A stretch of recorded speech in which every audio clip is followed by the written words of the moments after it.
Hello friends, आप सभी का यूपीएससी पीसीएस एस्पिरेंट चैनल में स्वागत है। इस वीडियो में हम देखेंगे क्लास 8 की एनसीईआरटी हिस्ट्री बुक, ठीक है, आधुनिक भारत की इतिहास, जो कि इम्पोर्टेंट है। क्लास 8 और 12 का पढ़ना बहुत ही ज़रूरी होता है, ठीक है, प्री के लिए और मेंस के लिए, दोनों के लिए ये बहुत ही इम्पोर्टेंट है, क्योंकि आधुनिक भारत का इतिहास से क्या होता है, प्री मेंस दोनों में आता है। अभी क्या है, प्रीलिम्स को मात्र 140 से 150 दिन लगभग बचा हुआ है, ठीक है, लगभग 145 बचा हुआ है, तो 140 से 50।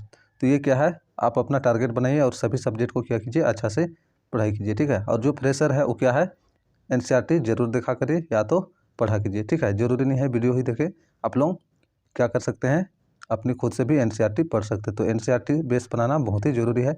इस वीडियो में हम देखेंगे चैप्टर 1, ठीक है। चैप्टर 1 का आधा पार्ट देख चुके हैं, ये आधा रहेगा। फिर इससे बनने वाले 2 प्रश्न देखेंगे लास्ट में, प्रीलिम्स, ठीक है, प्रीलिम्स के दृष्टिकोण से लास्ट में 2 क्वेश्चन देखेंगे और उसका जो आंसर हम लोग कमेंट सेक्शन में कमेंट कीजिएगा, ठीक है। तो चलिए स्टार्ट करते हैं। और उससे पहले अगर यदि आप न्यू हैं तो प्लीज़ इस चैनल को सब्सक्राइब कर दें, इससे आपको यूपीएससी और स्टेट पीसीएस से रिगार्डिंग वीडियो मिलता है, ठीक है। तो चलिए हम लोग स्टार्ट करते हैं। टेस्ट सीरीज बीच में चल रहा है, वो भी आप देख सकते हैं। औपनिवेशिकता क्या है, औपनिवेशिकता, ठीक है, औपनिवेशिकता क्या है, इसके बारे में जानेंगे। इस पाठ्य पुस्तक में आप भारत में ब्रिटिश शासन की स्थापना के बारे में पढ़ेंगे। उन्होंने किस प्रकार स्थानीय नवाबों और राजाओं के गद्दी से उतार कर शासन पर कब्जा जमाया। तो इसमें जो पढ़ेंगे हम लोग ब्रिटिश शासन के बारे में पढ़ेंगे। वो ब्रिटिश जो थे, यानी कि अंग्रेज, जो किस प्रकार से भारत में आकर व्यापार करने के लिए उन्होंने आया था, और किस प्रकार जो भारत के जो राजा थे या नवाब थे, उसको उसकी जो गद्दी था, ठीक है, वहाँ से हटाकर खुद अपना गद्दी पे बैठ गई, यानी कब्जा करके भारत पे शासन करने लगा। अंग्रेज भारत में व्यापार करने के उद्देश्य से आए थे, लेकिन धीरे धीरे उन्होंने भारतीय अर्थव्यवस्था और शासन पर अपना नियंत्रण स्थापित कर लिया।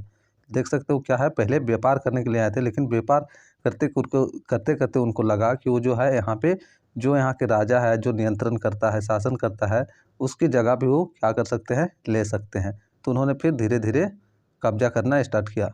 अपने सारे खर्चों की पूर्ति के लिए उन्होंने राजस्व की वसूली की। अपनी आवश्यकता की चीज़ों को सस्ती कीमतों पर खरीदा। उन्होंने निर्यात के लिए व्यावसायिक एवं महत्वपूर्ण फसलों की खेती के लिए किसानों को बाध्य किया।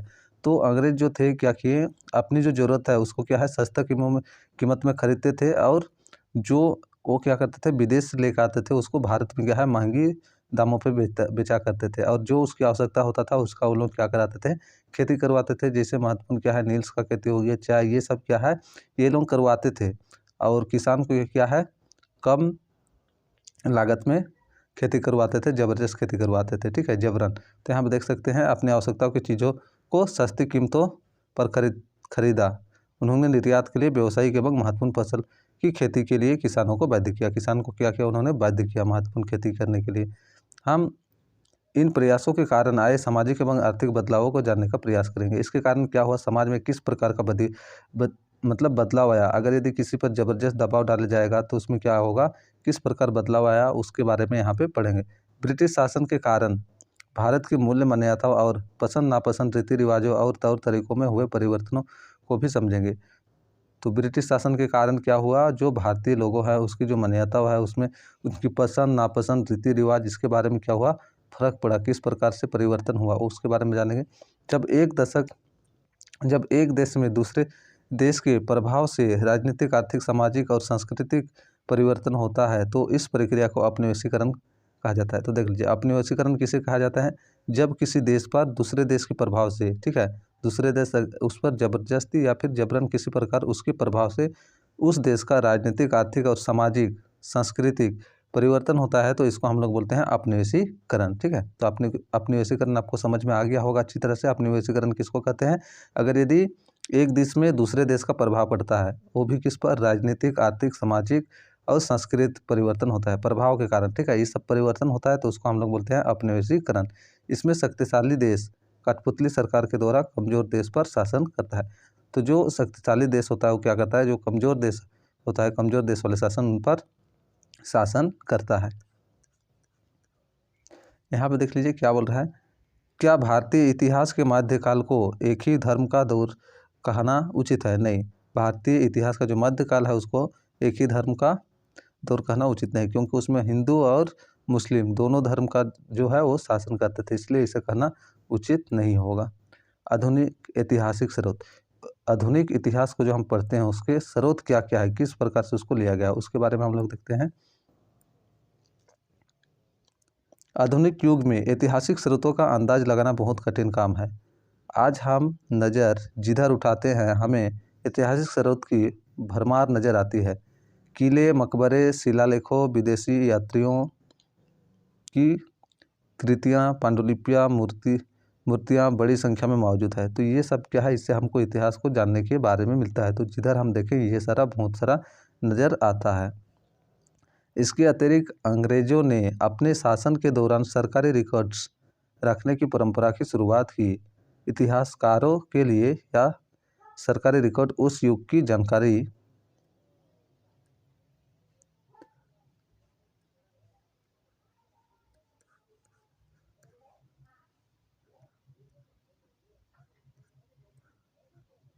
प्राप्त करने के लिए एक सशक्त माध्यम है। ठीक है, तो सरकार क्या करते थे, रिकॉर्ड्स रखते थे, जैसे दस्तावेज वगैरह। ये आप देख सकते हैं, ये जो यहाँ पे मकान बना हुआ है, ठीक है, 1920 के दशक में बना भारतीय राष्ट्रीय अभिलेखगार। यहाँ पे क्या होता था, अंग्रेज जो अभिलेखगार बनाए हैं, जो इम्पोर्टेंट जो चीज़ होता था उन लोग का जो दस्तावेज होता था उनको क्या करते थे, यहाँ पे अभिलेखगार में यहाँ पे रखा करते थे, जो फाइल वगैरह होता था उसको। तो अभिलेखकार ठीक है बनाए, इसके कारण क्या हुआ, जो भी फाइल वगैरह होता था उसको क्या करते थे, जानकारी के लिए रिकॉर्ड रखते थे।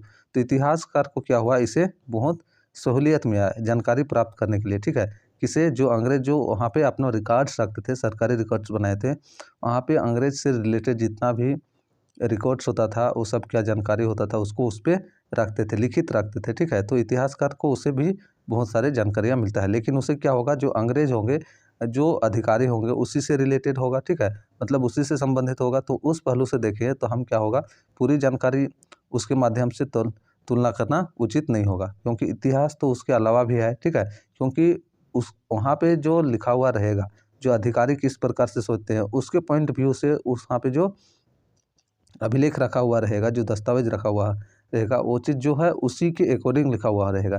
तो बाहर जो गांव हो गया, तो साइड में क्या हो रहा है उसके बारे में उससे जानकारी मिलना उतना संभव नहीं हो पाएगा। चलिए आगे देखते हैं हम लोग। उनका तर्क था कि चीज़ों को लिखना बहुत ज़रूरी है। उन्होंने प्रत्येक निर्देश, योजना, नीतिगत फैसले, सहमति और जांच की परिभाषा को स्पष्ट रूप से लिखना जरूरी माना। तो अंग्रेज क्या है, ये सब जो योजना हुआ, नीतिगत फैसला, ये सब को क्या है लिखना महत्वपूर्ण मानते थे। यानी कि लिख सारा चीज़ को क्या है लिखित रखना बहुत ही इंपॉर्टेंट मानते थे, जरूरी मानते थे। बाद में कोई भी व्यक्ति इन चीज़ों का अध्ययन आसानी से कर सकता था। इस कारण ज्ञापन, टिप्पणी और प्रतिवेदन पर आधारित शासन की नई कार्य संस्कृति की शुरुआत हुई। तो इस प्रकार क्या हुआ, नई कार्य संस्कृति की शुरुआत हुई। आगे देखते हैं। अंग्रेजों ने इन सभी महत्वपूर्ण दस्तावेजों और पत्रों को संभाल कर रखना जरूरी समझा। अंग्रेज क्या था, ये जो दस्तावेज है इसको क्या है संभाल कर रखना जरूरी समझा। इसके लिए उन्होंने सभी शासकीय संस्थानों में अभिलेख कक्ष बनवाए। जहाँ जहाँ भी शासक जो थे, शासक के लिए वहाँ पे क्या किए, कक्ष बनवाए। वहाँ पे सभी जगह का रिपोर्ट आके रखा करता था और उसके तहत कहाँ पे कौन सा इलाका में क्या हो रहा है उसकी उन लोगों को जानकारी मिलता था। जैसे अभी क्या है, जैसे जिला में जो होता है कलेक्टर होता है, ठीक है, उसके यहाँ क्या होता है सभी तरह का फाइल होता है, यानी कि उसे जानकारी मिलेगा हर ब्लॉक का। ठीक है, हर पंचायत को वहाँ पे क्या होगा, रिपोर्ट जाएगा। तो उसी प्रकार यहाँ पे जाता है। लेकिन देख लीजिए अभी क्या है, जैसे जिला में जा रहा है तो जिला अधिकारी को क्या है, किसी गांव में कुछ हो रहा है तो वहाँ पे क्या है सारा चीज़ तो रिकॉर्ड नहीं रहेगा ना। तो उसी प्रकार जो इसका जो अभिलेखगार रहेगा उसमें क्या होगा, उस समय जो अधिकारी रहेंगे, जो अंग्रेज अधिकारी, उसी के बारे में अधिक जानकारी मिलेगा। क्योंकि किसी गाँव में या फिर कोई एक शहर में क्या हो रहा है, पर्टिकुलर शहर में, उसके बारे में ज़्यादा जानकारी उसमें नहीं मिलने की संभावना होती है। इसके लिए उन्होंने सभी शासकीय संस्थानों में अभिलेख कक्ष बनाए। ठीक है, अभिलेख कक्ष बनाए। तहसील के दफ्तर, कलेक्ट्रेट, कमिश्नर के कार्यालय, प्रांतीय सचिवालय, कचहरी, सभी के अपने रिकॉर्ड्स रूम बनाए गए। तो ये जो है तहसील में हो गया, दफ्तर में हो गया, कलेक्टर के ऑफिस में, कमिश्नर के ऑफिस में, ये सभी जगह क्या हो गया, रिकॉर्ड्स रूम बनवाए गए। महत्वपूर्ण दस्तावेज को सुरक्षित रखने के लिए अभिलेखगार और संग्रहालय जैसे संस्थान भी स्थापित किया। तो महत्वपूर्ण जो दस्तावेज है उसको सुरक्षित रखने के लिए क्या क्या बनवाया गया, अभिलेखगार और संग्रहालय संस्थान बनवाए गए। 19वीं सदी के प्रारंभ में प्रशासन की एक शाखा से दूसरी शाखा के पास भेजे गए पत्रों और ज्ञापनों को आप आज भी अभिलेखागारों में देख सकते हैं। तो 19वीं सदी में जो प्रशासन द्वारा एक शाखा से दूसरी शाखा में जो पत्र भेजा गया था वो क्या है, अभी भी विद्यमान है, अभी भी उपलब्ध है। तो उसको भी अगर देखना चाहे तो वो भी क्या है, देख सकते हैं। जिला अधिकारी द्वारा तैयार किए गए नोट्स और रिपोर्ट्स को पढ़ा जा सकता है। तो जिला अधिकारी जो रिपोर्ट्स नोट्स बनाते हैं, जैसे अभी भी जो जिला अधिकारी रहेंगे, जो कलेक्टर रहेंगे, उसको बहुत सारे नोट्स बनाना पड़ता है। ब्लॉक का हो गया, ठीक है, किस ब्लॉक में किस टाइप से हो रहा है, वो सारा चीज़ उसको क्या बनाना पड़ता है, नोट्स रिपोर्ट्स बनाना पड़ता है। तो वो जो अंग्रेज ज़माना में बनाया गया था उस रिपोर्ट को भी अभी भी क्या है, रखा हुआ है, वो पढ़ सकते हैं। बड़े अधिकारियों द्वारा प्रांतीय अधिकारों को भेजे गए निर्देश और सुझावों को भी देखा जा सकता है। देख सकते हैं बड़े अधिकार क्या है, छोटे जो अधिकार होते हैं उसके पास कुछ भेजा जाता है उसके पत्र में, ठीक है, जो सुझाव देते हैं वो सब क्या है, अभी भी विद्यमान है। उन्हें खुशनवीसी के विशेषज्ञ लिखते थे। खुशनवीसी के विशेषज्ञ, खुशनवीसी क्या होते थे, ये देख लीजिए। खुशनवीसी क्या होते थे, जिसका राइटिंग बहुत अच्छा है, जो सुंदर सुंदर ढंग से लिखा करते थे किसी भी चीज़ को, उसको हम लोग क्या बोलते हैं, खुशनवीस या सुलेखनवीस, ठीक है, सुलेखनवीस, खुशनवीस या सुलेखनवीस। खुशनवीस या सुलेखनवीस ऐसे लोग थे जो बहुत सुंदर ढंग से चीज़ें लिखा करते थे, जो बहुत सुंदर ढंग से लिखा करते थे किसी चीज़ को, ठीक है, जिसकी राइटिंग बहुत अच्छा होगा, जिसका राइटिंग शैली, तो उसको हम लोग क्या बोलते हैं, खुशनवीस या सुलेखनवीस। इस तकनीक की सहायता से सरकारी विभागों की कार्रवाइयों के दस्तावेजों को कई प्रतियां बनाई जाने लगी। आधुनिक युग में अब रिकॉर्ड को डिजिटलाइज करने की शुरुआत हो गई है। तो देख लीजिए अभी जो भी आधुनिक युग है, तो अभी क्या है, जो भी रिकॉर्ड्स होता है उसको हम लोग क्या करते हैं, कंप्यूटर वगैरह में क्या करते हैं, डिजिटलाइजेशन, मतलब डिजिटल करते हैं। कोई भी चीज़ अभी क्या हो रहा है, लिख के नहीं रखा जा रहा है, कंप्यूटर वगैरह में क्या हो रहा है, सेव करके रखा जा रहा है, यानी कि डिजिटल हो गया, डाटा के रूप में उसको क्या कर रहा, मतलब रखा जा रहा है। तो पहले क्या था, लिखा जाता था, उसके लिए क्या था, सभी के लिए एक क्या कलर वगैरह रखना पड़ता था, लेकिन अभी डिजिटलाइजेशन हो गया तो सारा चीज़ क्या होता है, डिजिटल किया जाता है। आगे बढ़ें।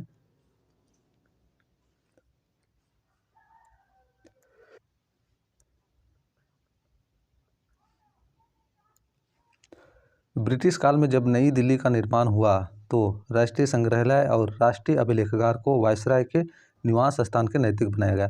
तो क्या हुआ, जब नई दिल्ली का निर्माण किया गया तो जो ब्रिटिश काल में नई दिल्ली का, तब उस समय जो राष्ट्रीय संग्रहालय और राष्ट्रीय अभिलेखागार है उसको वायसराय, जो वायसराय होते थे, यानी कि भारत का प्रमुख, जैसे अभी राष्ट्रपति है वैसे, तो उसके निवास स्थान पर, उसके निवास के नज़दीक स्थान पर बनाया गया। इससे स्पष्ट होता है कि अंग्रेज इन दोनों संस्थानों को कितना महत्वपूर्ण मानते थे। सर्वेक्षण का प्रचलन, अंग्रेज क्या क्या कोई भी चीज़ की मतलब जानकारी लेने के लिए उसका सर्वेक्षण क्या करते थे, जिसे अभी जनसंख्या होता है उसी प्रकार क्या है, किसी भी चीज़ का सर्वेक्षण, तो उसके बारे में यहाँ पे देखेंगे सर्वेक्षण। ब्रिटिश शासन के दौरान सर्वेक्षण को काफ़ी अहम माना गया। अंग्रेजों की सोच थी कि देश पर सही ढंग से शासन चलाने के लिए सर्वेक्षण के माध्यम से हर प्रकार की जानकारी एकत्र करना आवश्यक है। तो किसी भी मतलब देश में अगर यदि शासन चलाना है अच्छी प्रकार से, तो क्या है, सर्वेक्षण करना, यानी कि सभी चीज़ का जानकारी रखना बहुत ज़रूरी है। किसी भी चीज़ का जानकारी अच्छा नहीं रहेगा तो फिर क्या करेगा, शासन अच्छी प्रकार से नहीं कर सकता है, ठीक है, इसलिए लोग सर्वेक्षण करना जरूरी मानते थे। 19वीं सदी के प्रारंभ में भारत का नक्शा तैयार करने के लिए बड़े स्तर पर सर्वेक्षण किया गया। देख लीजिए 19वीं सदी के प्रारंभ में क्या किया गया, भारत की नक्शा बनाने के लिए, भारत का नक्शा किस टाइप से होगा, तो भारत का नक्शा बनाने के लिए क्या किया, बड़ी मात्रा में सर्वेक्षण किया, किस प्रकार से भारत का नक्शा बनाया जाएगा उसके लिए। कब किया गया, 19वीं सदी के प्रारंभ में, ठीक है, 19वीं सदी के प्रारंभ में भारत के नक्शा बनाने के लिए सर्वेक्षण किया गया। भारतीय ग्रामीण स्तर पर राजस्व सर्वेक्षण किए गए, ग्रामीण स्तर पर क्या, राजस्व सर्वेक्षण किए गए।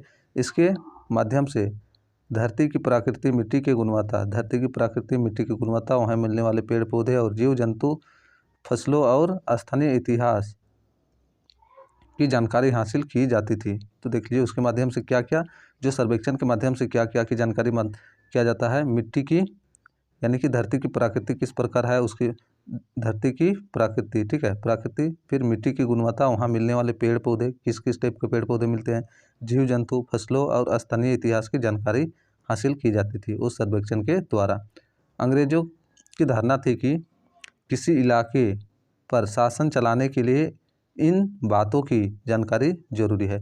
तो कहीं पे क्या करना है, शासन करने के लिए ये सब बातों का जानकारी जरूर रहना बहुत ज़रूरी है। तो किसी भी चीज़ में अगर यदि कोई शासन कर रहे हैं या फिर कोई भी चीज़ अगर किसी काम को कर रहे हैं, तो उसमें क्या होगा, जितना ज़्यादा जानकारी रहेगा उस काम को उतना अच्छी तरीक़ा से क्या कर सकता है, ठीक है। अगर किसी चीज़ को मान लेते हैं, कोई चीज़ जैसे सब्जी ही बनाना है घर में, तो उसके लिए किस चीज़ को कितना कितना मात्रा में देना चाहिए, ये सब क्या है उसको अच्छी प्रकार से उसकी जानकारी रहेगा तो अच्छी टेस्टी बना सकता है। उसी प्रकार शासन करने के लिए क्या है, सभी चीज़ का जानकारी, कहाँ पे किस टाइप का पेड़ पौधा मिलते हैं, किस प्रकार मिट्टी है, वहाँ किस प्रकार की कृषि होगी, वहाँ की लोग किस प्रकार के हैं, ये सब जानकारी रहना बहुत ज़रूरी है। इसलिए अंग्रेज जो थे इनको बहुत ही महत्वपूर्ण मानते थे। 19वीं सदी के अंतिम दशक में 19वीं सदी के अंतिम दशक में प्रत्येक 10 वर्ष में जनगणना की जाने लगी। तो देख सकते हैं जनगणना की शुरुआत कब हुई, 19वीं सदी की अंतिम दशक में। तो जनगणना स्टार्ट हुआ कब से, 19वीं सदी की अंतिम दशक से क्या होता है, जनगणना की शुरुआत कर रहे हैं अंग्रेज, ठीक है। इसके तहत देश के सभी प्रांतों में रहने वाले लोगों की संख्या, उनकी जाति, व्यवसाय आदि के बारे में जानकारी प्राप्त की गई। तो पहले सर्वेक्षण किया गया, उससे क्या हो गया, इस प्रकार की मिट्टी, प्रकृति की गुणवत्ता, पेड़ पौधा मिलते हैं, ये प्राप्त किया गया।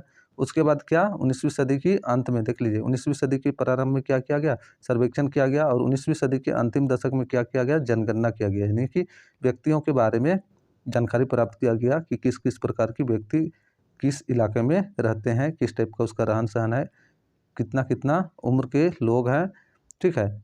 उसके बारे में इन्होंने जानकारी प्राप्त की जनसंख्या से, और ये प्रत्येक 10 वर्ष में होने लगता है, ठीक है।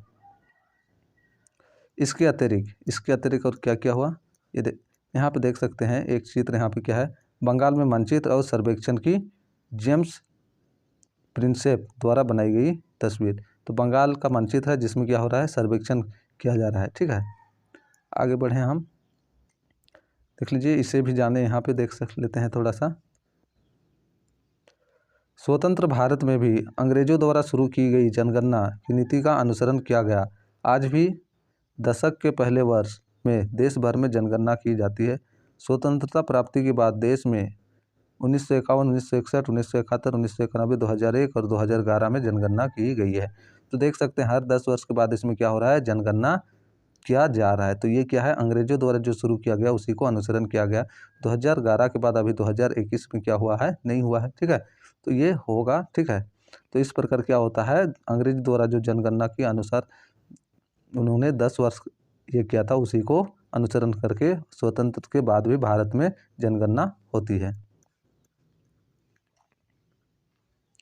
आगे देखते हैं, वनस्पतिक सर्वेक्षण, प्राणी वैज्ञानिक सर्वेक्षण, वनस्पति सर्वेक्षण, प्राणी वैज्ञानिक सर्वेक्षण, पुरातात्विक सर्वेक्षण, वन सर्वेक्षण जैसे कई अन्य सर्वेक्षण भी किए गए।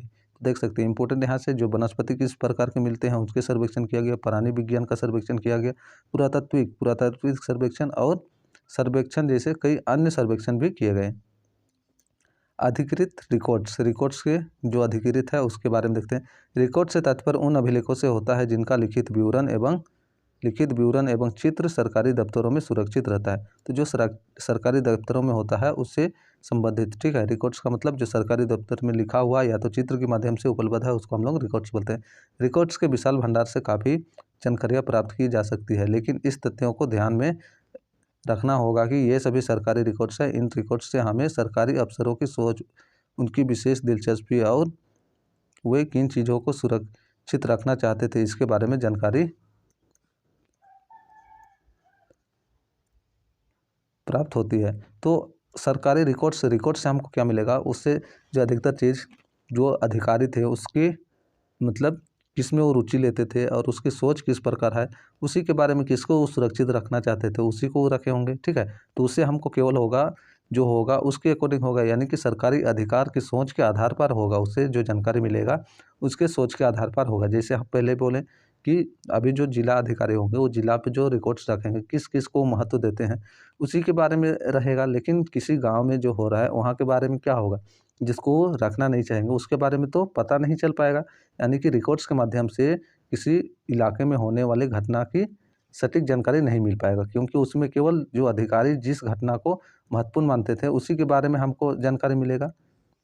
हालांकि इन रिकॉर्ड से हमें ये पता नहीं चलता कि देश के लोग क्या महसूस करते हैं। देख लेते हैं इससे क्या है, देश के लोग क्या महसूस करते हैं ये हमें मालूम नहीं चलेंगे, और उनकी कार्रवाई कार्रवाइयों की क्या वजह थी। इसकी जानकारी हमें अन्य स्रोतों से जानकारी हासिल करनी होगी। हालांकि दूसरे स्रोतों की कोई कमी नहीं है, लेकिन सरकारी रिकॉर्ड्स की तुलना में उसे तलाश करना थोड़ा कठिन है। तो दूसरे जो स्रोत है वो भी बहुत सारा है, लेकिन उसको तलाशना यानी उसको ये करने के लिए थोड़ा मेहनत करना पड़ेगा, आसान से नहीं मिलेगा। इस संदर्भ में लोगों की डायरिया, जो लोग डायरी लिखते थे वो है। तीर्थ यात्रा और यात्रियों के संस्मरण, जो तीर्थ यात्रा करते थे उसके जो संस्मरण है उसके द्वारा लिखा गया वो हो गया। महत्वपूर्ण लोगों की आत्मकथाएं और स्थानीय बाजारों में बिकने वाले लोकप्रिय पुस्तक पुस्तिकाएं महत्वपूर्ण हो जाती है। तो बाजारों में बिकने वाले जो महत्वपूर्ण लोकप्रिय पुस्तक पुस्तिका है उससे भी इतिहास की जानकारी मिल सकती है। छपाई तकनीक के प्रसार के साथ अकबर का प्रकाशन प्रारंभ हो गया। छपाई के साथ अकबर का प्रकाशन शुरू हो गया। विभिन्न मुद्दों पर जनता विचार विमर्श और बहसें करने लगी। नेताओं और सुधारकों ने अपने विचारों को फैलाने के लिए लिखा। कवियों और उपन्यासकारों ने भी अपनी भावनाओं को लेखन के माध्यम से व्यक्त किया। ठीक है, लेखन के माध्यम से उन्होंने भी क्या किए, व्यक्त किया। ठीक है, लेखक और कवि क्या है, लेखन के माध्यम से अपनी भावना को व्यक्त किया। इसके बावजूद हमें साधारण जीवन व्यतीत करने वाले लोगों के बारे में जानकारी हासिल करने में परेशानी होती है। तो ये तो जो पढ़ा लिखा है उनके बारे में हो गया, लेकिन जो साधारण व्यक्ति है उसके बारे में क्या है, साधारण व्यक्ति की जो जीवन किस प्रकार व्यतीत करते थे उसके बारे में जानकारी हासिल करना क्या है, परेशानी है। उसके बारे में कोई लिखित शख्स नहीं है, कोई जानकारी नहीं है, तो वो किस प्रकार रहते थे उसके बारे में जानकारी जुटाना थोड़ा सा हमको क्या होगा, कठिन नहीं होगा। आगे देखते हैं, हमारी जानकारी के सभी स्रोत पढ़े लिखे लोगों द्वारा रचे गए। हम यह पता नहीं लगा सकते कि आदिवासियों, किसानों, खदान में काम करने वालों, मजदूरों अथवा सड़कों पर जीवन बिताने वाले गरीब लोगों के अनुभव कैसे थे। तो इससे क्या होगा, पढ़े लिखे की जानकारी तो मिल सकता है। डायरी जो वृतांत मतलब तीर्थ यात्रा में घूमे उसका जो लिखा हुआ है, या फिर महत्वपूर्ण लोगों की पुस्तकें लिखे पुस्तिका या फिर उसकी जीवनी, ठीक है, उससे हमको क्या है, इतिहास के बारे में कुछ हद तक पता चलेगा। लेकिन जो पढ़ने लिखने नहीं जानते, जैसे आदिवासी हो गया, किसान, खदान में काम करने वाले मजदूर, सड़क पर बिताने वाले गरीब लोग, इनके बारे में हमको जानकारी कहाँ से मिलेगा, उससे तो हमको जानकारी नहीं मिल पाएगा।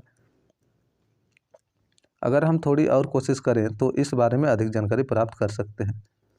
ठीक है, तो इसके बारे में क्या है, और अगर यदि ज़्यादा हम कोशिश करें तो इसके बारे में हमको जानकारी मिल सकती है। तो इस चैप्टर में इतना ही, फिर हम क्या करेंगे, नेक्स्ट चैप्टर पढ़ेंगे इसी प्रकार। ठीक है, और ये ख़त्म करने के बाद हम लोग इसी प्रकार ख़त्म करने के बाद क्लास 12 की हिस्ट्री पढ़ेंगे। उसके बाद हम लोग पॉलिटिकल साइंस भी स्टार्ट करेंगे। तो इस चैनल में अगर न्यू है तो जुड़ जाइए। ठीक है, अब हम नेक्स्ट क्वेश्चन देखते हैं जो प्रीलिम्स की पॉइंट ऑफ व्यू से है। तो ये देख लीजिए, इसी से रिलेटेड क्वेश्चन बनाया हुआ है। तो ये देख सकते हैं, निम्नलिखित कथनों पर विचार करें, और इसकी उत्तर जो है आप कमेंट सेक्शन में कमेंट करके बताइएगा। ठीक है, तो निम्नलिखित कथनों पर विचार करें।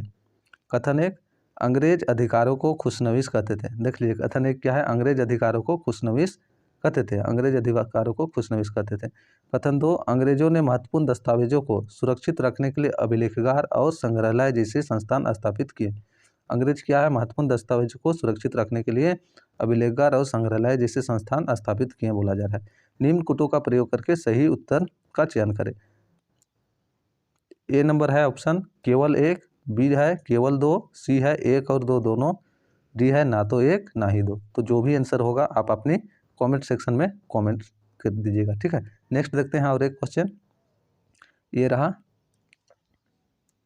निम्नलिखित कथनों पर विचार करें। ठीक है, निम्नलिखित कथनों पर विचार कीजिए। ये क्वेश्चन है कथन नंबर एक। ठीक है, यहाँ पे होना चाहिए था, क्वेश्चन है ये। ठीक है, ये क्या है, क्वेश्चन नंबर 2 है। ठीक है, और ये कथन नंबर 1 है और ये कथन नंबर 2 है।